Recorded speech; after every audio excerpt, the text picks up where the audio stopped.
Nous accueillons notre invité du 19h30. Bonsoir Jean-François Colosimo. Bonsoir. Bonsoir, vous êtes théologien, directeur des éditions du Cerf et auteur également de Occident, ennemi mondial numéro 1. On va débattre de plusieurs sujets ensemble, notamment aussi de l'attentat antisémite qui a frappé l'Australie hier. Mais tout d'abord, c'est le moment du vrai ou faux. Bonsoir Emma Vincent, vous faites donc partie de la cellule Vrai ou Faux et en pleine polémique autour de la dermatose nodulaire avec 1 million d'animaux qui vont être vaccinés. Certaines fausses informations, notamment sur l'abattage et la vaccination, ont été relayées par des figures bien connues de la désinformation et certains représentants politiques alertent sur ce point. Aujourd'hui, ce qui m'inquiète, c'est ces discours complotistes, c'est ces discours anti-vax, c'est ces discours... Aujourd'hui, on a malheureusement des vérités scientifiques, il faut les entendre. Les comptes qui ont été les plus partagés étaient eux-mêmes des comptes qui étaient déjà des comptes anti-vax, notamment au moment de la crise du Covid. Voilà, donc comme le suggère Aurore Berger, on allait faire un petit tour sur Twitter et effectivement, sur les 33 tweets les plus populaires qui parlent de l'épizootie de dermatose, au moins 20 ont été faits par des comptes qui relaient fréquemment de la désinformation. On a par exemple Béatrice Rosen, influenceuse, qui critique la gestion de la dermatose par le gouvernement avec ce tweet. Vous aurez remarqué que, comme lors du Covid, le peuple est seul face à la folie de l'exécutif.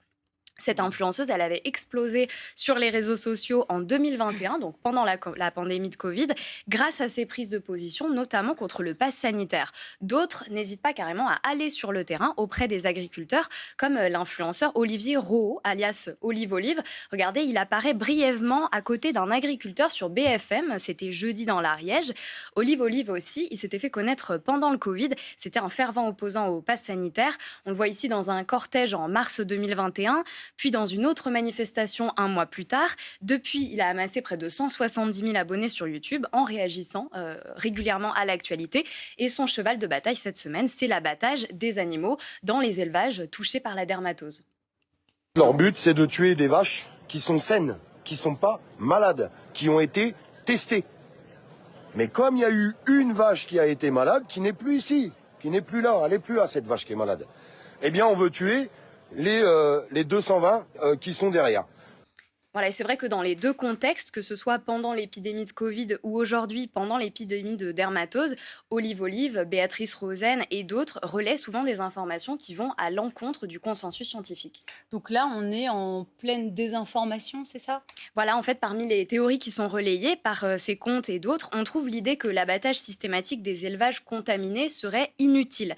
Ce compte, par exemple, va jusqu'à affirmer que la dermatose est un prétexte pour décimer l'élevage français et faire baisser notre pollution liée à l'élevage, au méthane.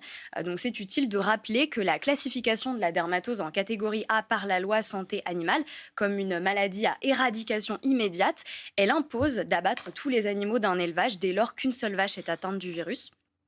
On a aussi vu beaucoup de comptes s'interroger du fait que des vaches vaccinées étaient abattues. Là aussi, il faut savoir une chose, c'est que le délai pour que le vaccin devienne pleinement efficace, il est de 21 jours, mais le temps d'incubation de la dermatose peut aller jusqu'à 28 jours. Ça veut dire que des animaux peuvent être infectés, puis vaccinés et développer malgré tout, malgré le vaccin, la maladie et la transmettre aux autres. D'où le fait que oui, certaines vaches ont été vaccinées et ont quand même été abattues par la suite. Merci beaucoup Emma Vincent. On retrouve l'émission Vrai ou Faux samedi à midi. Merci beaucoup à vous. Bonsoir Jean-François Colosimo. Bonsoir. Je vous représente donc théologien, directeur des éditions du Cerf et auteur de Occident, ennemi mondial numéro 1. Je le disais à l'instant, l'Australie qui a donc été frappée hier par un attentat antisémite, le premier jour de la fête de Hanouka qui a fait, selon un dernier décompte, 15 morts. Comment vous avez réagi en découvrant ces images hier ? C'est l'abjection. Quand est-ce que finalement prendra fin cette idée que les Juifs du monde entier, où qu'ils soient, sur n'importe quel continent, dans n'importe quel pays, puissent être pris comme otages et comme victimes d'une violence aveugle au nom d'on ne sait quelle... je sais pas, responsabilité. Est-ce que c'est le fait qu'ils soient juifs ? Est-ce que c'est le fait qu'ils sont nés juifs ? La réponse est cela, malheureusement. C'est une espèce de crime de naissance qui leur est affecté. Et on voit que l'Australie, n'est-ce pas, qui est si loin, qui a une petite communauté juive, 120 000. 120 000, 0,4%, 0,5% de la population, communauté qui a souvent été éprouvée aussi par un antisémitisme local, assez australien, il faut le dire. Beaucoup de juifs survivants de l'Holocauste, de la Shoah, se sont rendus dans ces terres nouvelles d'Australie, par exemple, où ils étaient très très mal reçus après la Deuxième Guerre mondiale. Mais voilà qu'aujourd'hui, dans cette fête de Hanouka, Hanouka, c'est une fête qui s'est modelée sur Noël. Vous voyez, c'est la fête des Lumières, c'est la fête des enfants. C'est une fête, en fait, très lumineuse. Et là, C'est c'était une fête sur de une partage. plage Une plein fête de été. communion, voilà. Et donc, les voilà frappés à l'endroit même où il y avait eu un terrible attentat déjà en 1982. Frappés, en fait, comme ont été frappés énormément de synagogues d'Australie, il y en a à peu près 80 à 100, en fait, depuis 2023, depuis le fameux 7 octobre, Il y en a n'est-ce pas, très, très régulièrement avec manifestement des autorités qui ont qui n'ont pas ou compris, on va dire. considéré que c'était finalement le prix à payer pour un certain nombre de choses. Bon, peut-être que c'est cela.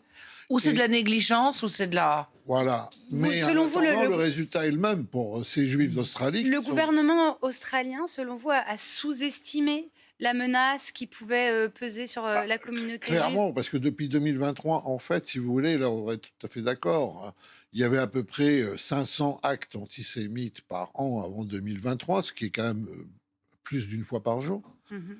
On est passé à 2000, 2500, c'est des augmentations de 300, 350, 400%. C'est pas que des tags... vous voyez, c'est... Des incendies Il y a eu, criminels. Des incendies, incendie c'est-à-dire d'une qu'il y a eu synagogue. manifestement, disent les autochtones ou les gens qui connaissent, comme Jean-François, qu'il y a eu une accélération extrêmement grande et que ça n'a pas mobilisé les foules, en tout cas des foules du gouvernement. Non, mais alors, moi, il y a c'est une société aussi qui est assez, je dirais, marginale face aux grands courants mondiaux, bien qu'on voit que non en partie, puisque là aussi loin que là-bas, si vous voulez, on pourrait penser que c'est un radical nouveau monde, mais dans ce nouveau monde, on voit qu'en fait, le vieux monde continue. C'est ça qui vous frappe. d'agir. C'est ça qui vous frappe ce soir, c'est l'antisémitisme mal mondial.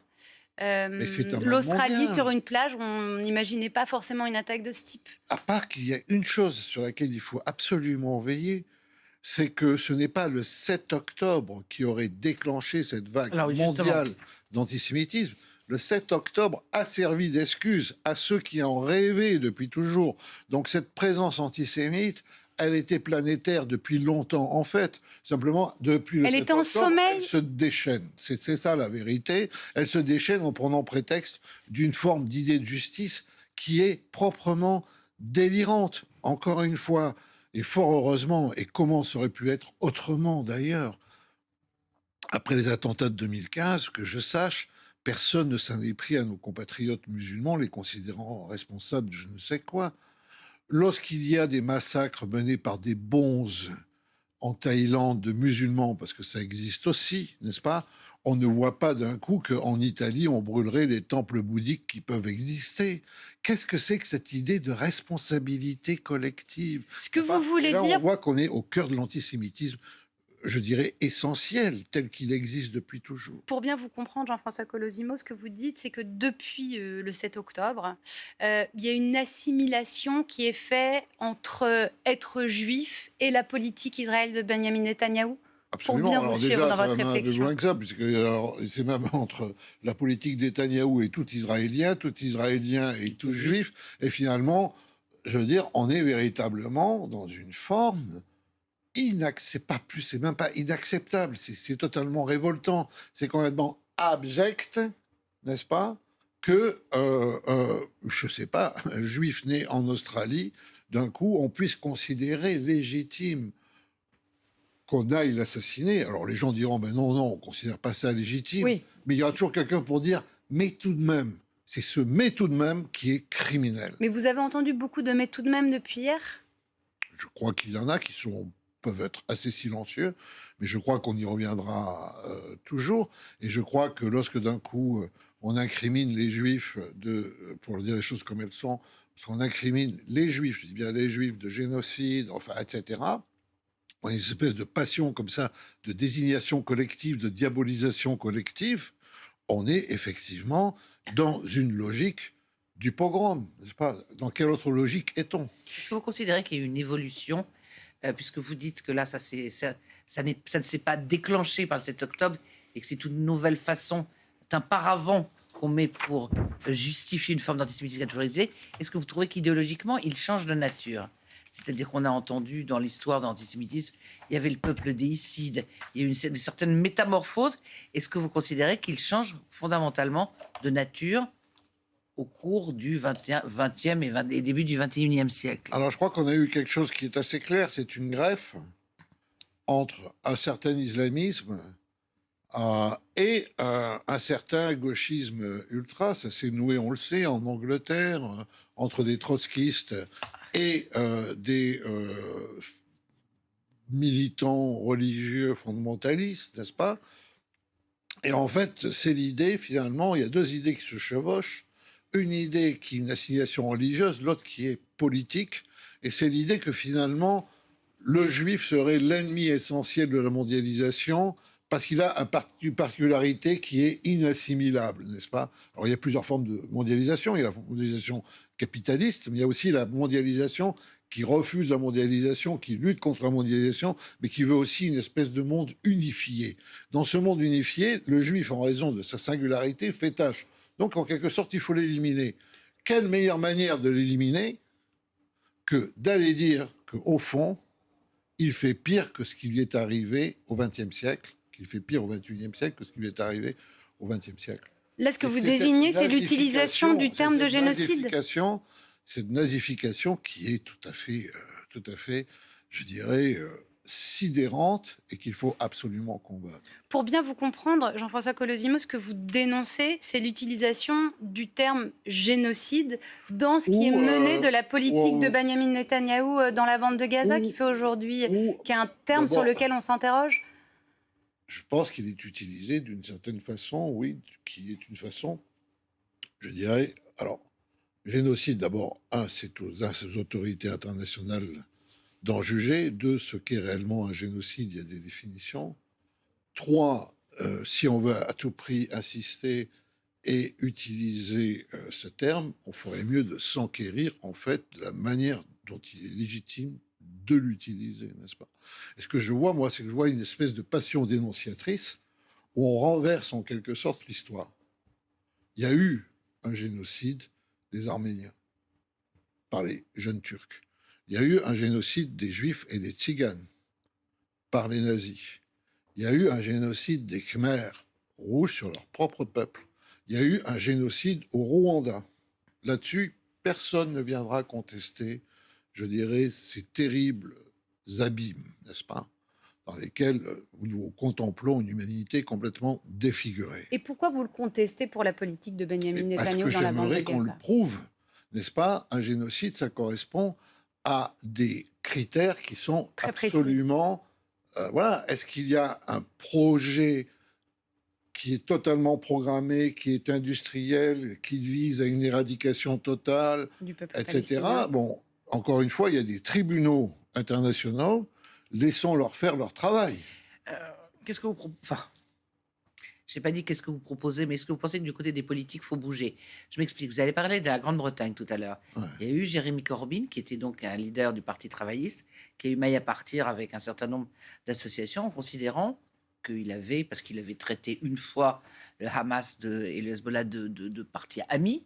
Est-ce que vous considérez que ça passe aussi par une réaction politique? Parce que Aurore Berger, je crois... On peut l'écouter. On a d'ailleurs sur son Aurore Berger, voilà, invitée de France Info. Je vous passe le relais. Elle était invitée, donc Aurore Berger, ce matin de France Info, la ministre de la lutte contre les discriminations. Et elle s'est exprimée sur les réactions de la classe politique suite à l'attentat antisémite en Australie. Et je considère, moi, que toutes celles et ceux qui, depuis le 7 octobre, ont participé à nourrir cet antisémitisme, ont déversé une espèce de haine obsessionnelle d'Israël, sont en partie responsables de ce qui se passe. Vous visez les insoumis, mais hier, vous avez vu qu'il y a eu beaucoup d'insoumis ont posté des messages sur les réseaux sociaux de manière très coordonnée, en quelques victimes. minutes, ils ont immédiatement posté et publié un message. Enfin, c'est pas un tweet qui va effacer 2 ans d'un antisémitisme débridé. Jean-François Colosimo, ces messages de soutien de la part de la France Insoumise sur ce qui s'est passé en Australie hier, vous jugez vous aussi comme la ministre qu'il serait insincère ? Écoutez, moi, je ne suis pas là pour juger la sincérité des gens. De la même manière que je voudrais qu'on me comprenne bien, il n'y a aucune volonté chez moi de nier la souffrance des Gazaouis et des Palestiniens, même de Cisjordanie. Je veux dire, c'est pas la question. C'est un problème véritablement de la bonne utilisation des termes de manière à ce qu'on n'en arrive pas, à travers le langage, en fait, à contrefaire l'histoire. C'est ça mon problème, n'est-ce pas ? C'est pas du tout... maintenant, je veux dire, il y a des massacres qui dépassent en importance les entreprises génocidaires. Tout massacre est parfaitement intolérable et le sort des Gazaouis est terrible. Donc là-dessus, je veux dire, on ne vient pas me chercher là-dessus. Je veux dire, maintenant, ensuite... Pour ce qui est des insoumis, ils ont nourri effectivement cette confusion des termes, ils ont nourri cette confusion des réalités et ils ont désigné largement les Juifs vraisemblablement au profit de leur conception, je dirais, d'un électoralisme des banlieues, etc., qui n'est même pas d'ailleurs avéré, parce qu'il n'est pas sûr du tout que les banlieues pensent comme M. Mélenchon pense que les banlieues pensent. Vous voyez ce que je veux dire ? Bah oui, c'est quand même problématique de penser que ce serait une manière d'aller chercher une partie du vote des Français. Mais vous savez qu'il y a un antisémitisme de gauche qui est inhérent à la gauche et un antisémitisme de droite qui est inhérent à la droite, mais il y a aussi eu historiquement un antisémitisme de gauche anticapitaliste. Au moment de l'affaire Dreyfus, notamment, considérant que c'était faisait partie des bourgeois, que c'était détourner la classe ouvrière de sa lutte en se battant pour cette cause-là et que ça c'était donc, pas... Donc il faut quand même qu'on plonge dans l'histoire, qu'on fasse attention aux termes, etc. On peut être tout à fait indigné moralement, sans pour autant, je dirais, trafiquer, en quelque sorte, le vocabulaire. Ça, je crois que c'est très important de le dire. Ensuite, les insoumis, oui, s'ils se réveillent finalement, s'ils considèrent que finalement, ça y est, si l'Australie leur vaut une révélation sur le fait qu'à force, finalement, d'agiter des discours tout à fait inconvenants, on finit par justifier l'injustifiable, et comme on ne peut pas justifier l'injustifiable, on rétropédale. Si c'est la vérité de leur cœur, de leur âme, de leur conscience, tant mieux, à voir. On sent le chrétien en vous. À voir, non mais à voir. À voir. Nathalie. Il n'y a pas que l'antisémitisme de gauche, il y a celui aussi de droite. Il y a eu des révélations qui ont été faites sur l'entourage de Jordan Bardella par nos amis, ou amis, je ne sais pas, enfin, nos confrères de Mediapart sur les liens que pouvait avoir Jordan Bardella. On peut également écouter avec un certain nombre de personnes. Ce qui est frappant, c'est que il y a eu dans les gens qui sont morts, je crois, en Australie, quelqu'un qui fait le lien entre la Shoah et aujourd'hui. C'est-à-dire qu'il était rescapé et il est mort. C'est-à-dire quelqu'un qui, en gros, aura connu la fin de l'horreur de ce siècle et le début. Est-ce que, finalement, à force de dire « c'est pas bien, c'est mal, l'antisémitisme, c'est affreux », tout ça, on n'en arrive pas, finalement, à se dire que quand on a encore des gens, des partis politiques, certains, qui attisent le feu ou qui se revendiquent d'eux, c'est pas une faillite absolue. Écoutez Valérie Pécresse qui justement se prononce sur cet entourage du Rassemblement national. Les candidats RN. Grattez le vernis. Et dès que vous grattez le vernis sous la surface, qu'est-ce qu'on voit ? On voit de l'antisémitisme, on voit du racisme, on voit une candidate dans le Calvados avec une casquette nazie, une croix gammée. Monsieur Bardella prend Monsieur Chatillon, ancien du GUD, comme responsable de sa communication. Monsieur Paradol, le directeur de cabinet de Monsieur Bardella, est un ancien des groupuscules d'Alain Soral. Enfin, je veux dire, il faut que les Français ouvrent les yeux. Jean-François Colosimo, est-ce que aussi à pointer du doigt ou à cibler les insoumis parfois dans leur réaction et dans leurs paroles, est-ce qu'on n'en oublie pas un peu un autre antisémitisme qui serait de l'autre côté du spectre politique ? Certainement, il y a un risque de ce point de vue-là et il faut être vigilant. Cela dit, cet antisémitisme qui était une sorte un peu, je dirais, de vecteur exponentiel dans l'ultra-droite naguère, il a plutôt tendance aujourd'hui, ne serait-ce peut-être là aussi que pour des raisons électoralistes, n'est-ce pas, à reculer, alors que la gauche, sans disparaître, qui semblait être vaccinée contre cet antisémitisme, je dirais, voit d'un coup repart dans ses vieux démons. Donc d'un côté, on voit qu'il y a un effort pour contenir, de l'autre, au contraire, il y a une espèce, je dirais, de feu vert qui est donné sous prétexte, effectivement, d'une actualité géopolitique, oui, qu'on peut dire n'importe quoi. C'est ça le problème. Une actualité géopolitique, encore une fois, qui est préoccupante, dans laquelle la position de la France a toujours été claire de chercher une solution de justice à deux États, enfin, etc. Vous voyez ce que je veux dire? Mais c'est pas pour ça que d'un coup, il faut renverser l'histoire européenne.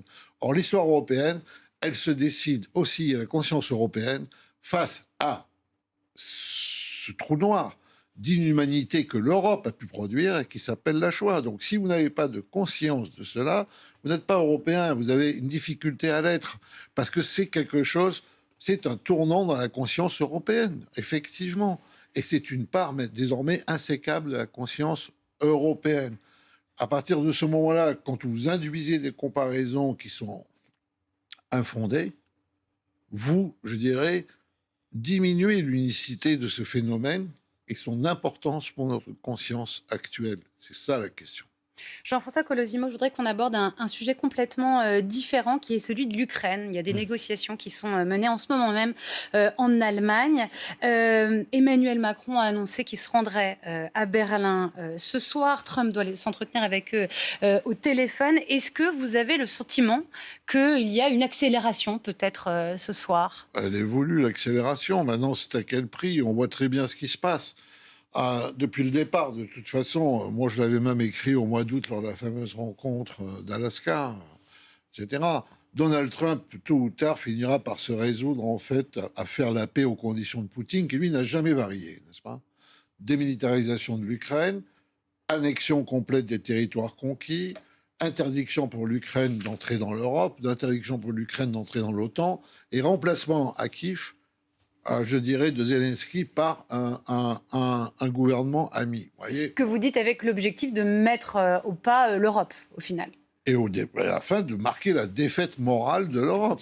Ça, c'est leur projet. Mais est-ce qu'il y aurait une accélération? Les Européens, je vous coupe parce qu'il y a un urgent qui vient de tomber, les Européens proposent de diriger une force multinationale en Ukraine. Oui, mais c'est ça. Alors donc, les Européens disent, OK, on a perdu.